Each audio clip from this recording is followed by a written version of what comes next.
Doutor Schumacher, em 1985 nós tivemos a eleição para prefeito. Eu lembro que aqui em São Paulo foi o Jânio Quadros contra o Fernando Henrique Cardoso. No ano seguinte, 86, a segunda eleição para governador. Paulo Maluf, Orestes Quercia, Antônio Hermílio de Moraes. Depois, nós tivemos em 88 a eleição para prefeito e 90 governador. E ficou esse espaço de 2 anos. Na sua opinião, esse espaço de 2 anos, de 2 em 2 anos, que ao mesmo tempo aperfeiçoa e dá mais prática à justiça eleitoral, ele é prejudicial no sentido de que o país para em torno de uma eleição a cada 2 anos, de 2 anos, a eleição de prefeito e vereador fica completamente destacada das demais. Seria o ideal que houvesse uma uniformidade no calendário eleitoral para que as votações se dessem no mesmo período? E como isso seria possível? Porque se isso ocorrer, alguém vai ter que cumprir um mandato um pouco maior. Me permita, sim? Isso é inclusive uma ideia do presidente do Congresso, Rodrigo sim. Pacheco, que pretende levar isso à votação, unificar as eleições. Eu sabia que o Pacheco estava me plagiando. Eu vejo 2 pontos aí, o positivo e o negativo. Como tudo na vida tem os prós e os contras. Eu acho o seguinte, seria prático para nós uniformizarmos a cada 4 anos uma eleição. Isso haveria uma redução de custo, de trabalho de todo o setor. Nesse ponto eu acho interessante. Outro ponto que eu acho interessante. Tem muito candidato que é deputado e aí ele sai para tentar a eleição para prefeito.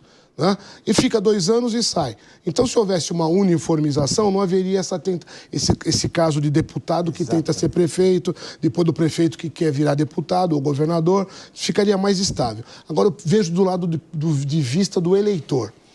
Se já existe, às vezes, uma confusão, que agora nas municipais, felizmente, nós fizemos um cálculo de cada eleitor, levou mais ou menos, em média, de 25 a 30 segundos para votar. Mas eram apenas duas opções, prefeito e vereador. Imagine uma eleição geral. A pessoa teria que votar para presidente, uma eleição só.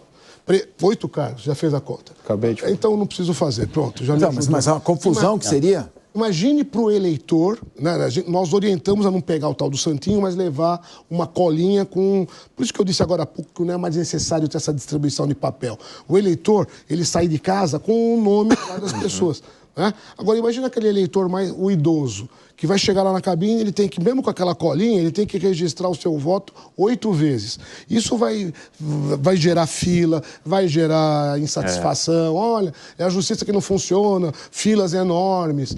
Então, quer dizer, tem os prós e os contras. Eu realmente não sei se... Eu acho que é melhor ficar do jeito que está a cada 2 anos, sinceramente. O que foi a casa? Presidente, o senhor falou sobre urna eletrônica. É um sistema brasileiro... Nós temos orgulho desse sistema, mas todas as eleições, especialmente aqueles que questionam as urnas, fazem esse questionamento. Por que só o Brasil adota essa sistemática das urnas eletrônicas? O senhor disse que vieram membros da OEA acompanhar as nossas eleições.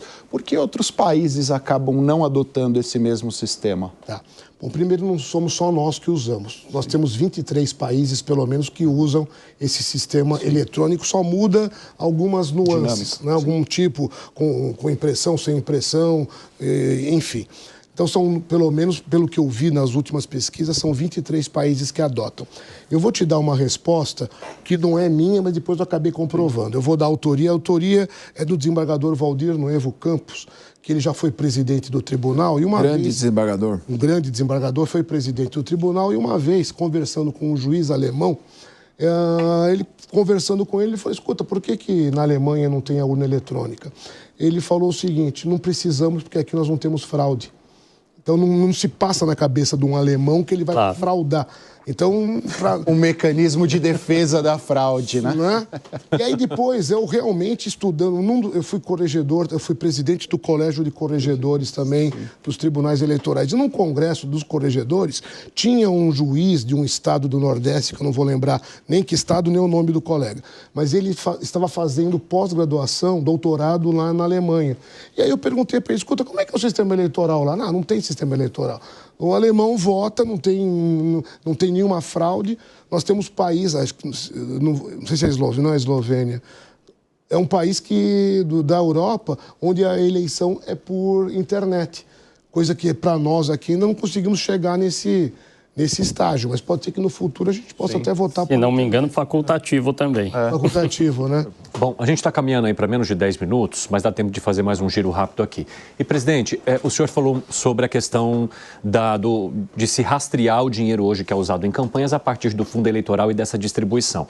Há uma discussão agora sobre a possibilidade do retorno de financiamento privado em campanhas, ou seja, das empresas contribuírem. Isso dificultaria esse cruzamento de dados e como que o senhor, caso o senhor possa e queira falar sobre isso, avalia a possibilidade de se voltar o financiamento privado de campanhas?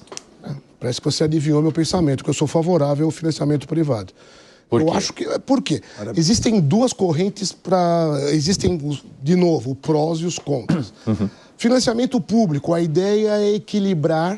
A ideia é ótima. Financiamento público, assim, equilibram todos os candidatos. Mas, infelizmente, nós vemos que na prática não é bem assim, né? Então, tem candidato que recebe mais verba eleitoral, tem candidato que não recebe. Proibiram financiamento de pessoa jurídica. O brasileiro é criativo. Pessoa jurídica não pode doar? Não. Então, o dono da empresa dá dinheiro para 500 funcionários, os 500 funcionários doam, né, como pessoa física. Então...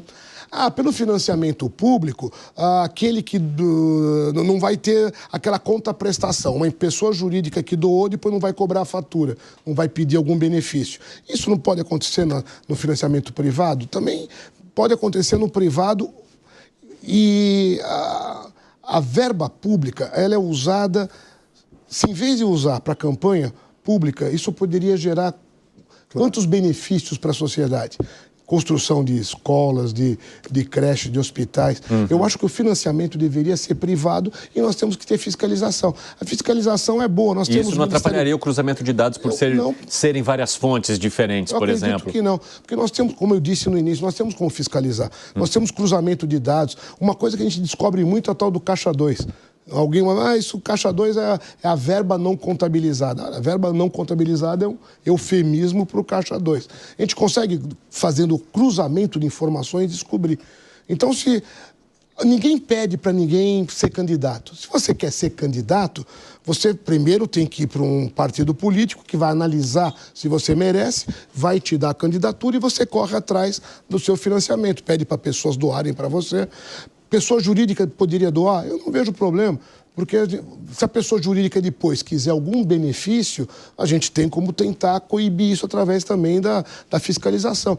Para isso que nós temos as instituições nossas, graças a Deus, elas são fortes, independentes e atuantes. Temos a Polícia Federal, Polícia Civil, Polícia Militar, Ministério Público, vários órgãos, várias instituições que podem fiscalizar e ir atrás desse mau uso do direito político. Aproveitando isso, os partidos políticos também recebem dinheiro público, né?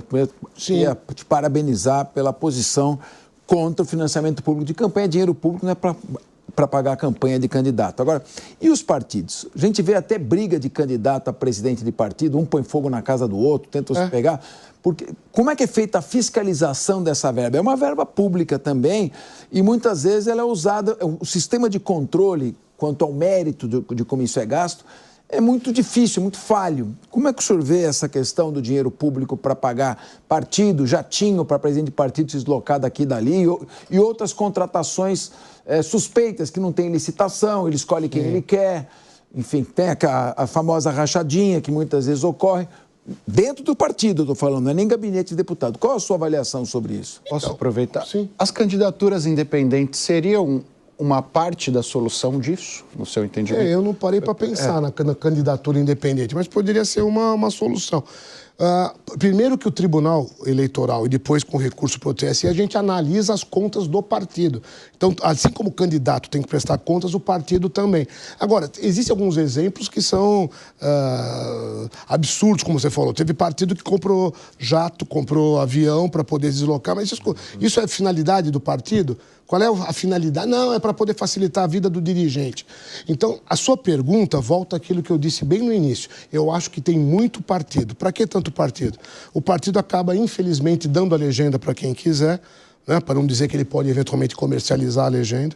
Né? Ou apoio. Ou apoio. Então, eu acho que deveria reduzir, dar mais responsabilidade ao partido, e o partido, ainda que receba uma verba pública, pode ser... Hoje, só recebe verba pública. Se ele receber uma parte pública que seja, o resto ele tiver que financiar por doações, eu acho que já haveria um melhor equilíbrio. E as instituições fortes que nós temos, como eu acabei de dizer, que tratem de fazer esse controle. Agora, essa questão que o Acácio Miranda colocou, de candidaturas independentes, a partir do momento que os partidos não refletem mais nenhuma ideologia, são formados apenas por questões de conveniência, não seria o caminho também começar a se estimular candidaturas independentes? Porque é mais um comércio do que propriamente uma ideologia. Eu acredito que seria uma saída também. Só que isso, novamente, depende do quê? De legislação. Bom, talvez seja uma saída. Temos 3 minutinhos, dá tempo de mais uma. Vai lá, Lian. Presidente, durante o primeiro turno, nós tivemos aí diversos relatos de problemas em relação à redistribuição das zonas eleitorais. Inclusive, um candidato a vice-prefeito aqui de São Paulo reclamou bastante sobre isso. Muitos eleitores tiveram problemas. Não se resumiu apenas aqui a São Paulo, outros estados também. Na nossa cobertura, repórteres espalhados pelo Brasil também fizeram esse diagnóstico em cada município. O que ocorreu realmente e faltou algum tipo de comunicação por parte dos TREs e também do próprio Tribunal Superior Eleitoral? Não, falta de comunicação não houve e também não foi assim esse número excessivo. São Paulo, por exemplo, nós temos 58 zonas eleitorais, uma apenas que foi remanejada. Nós temos uma zona eleitoral na região da Zona Leste, Vila Jacuí, salvo engano, que ela foi extinta não, ela foi convertida, os eleitores foram redistribuídos naquela região. Então, é claro que nesse caso, pode ser que se o eleitor não pesquisou antes, ele pode ter com o título dele ido até o local onde já era antigo e não na nova distribuição. Mas no interior, raríssimas zonas eleitorais tiveram redistribuição. Pode acontecer de um colégio, de repente você, nos colégios estaduais não, mas uma escola privada, de repente, faliu, fechou.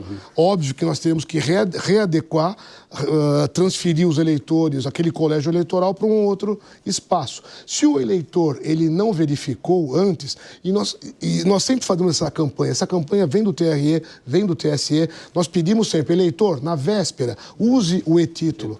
Atualize o e-título e dê uma olhada. Eu não tenho e-título. Entra no site da internet. Também eu sou alienado digital, não tenho internet. Vai até um dos colégios e vê a relação onde que está. Em qualquer colégio tem a relação dos locais de votação e a pessoa pode conferir o seu título de eleitor. Então, quer dizer, não é jogar a culpa no eleitor, mas digamos que é um eleitor que acabou se acomodando. Ele se acomodou com aquele local, houve uma mudança, isso são coisas que acontecem em qualquer local. De maneira muito objetiva, doutor, para o segundo turno já está tudo preparado? Já. Estamos já, como eu disse, nós temos uma estrutura boa, nós vamos ter segundo turno em 18 cidades aqui, inclusive na capital. Então, nessas 18 cidades, nós já estamos com toda a estrutura montada, preparada e vai dar tudo certo. Presidente do Tribunal Regional Eleitoral, Silmar Fernandes, muito obrigado por conversar conosco. É um prazer. Passou muito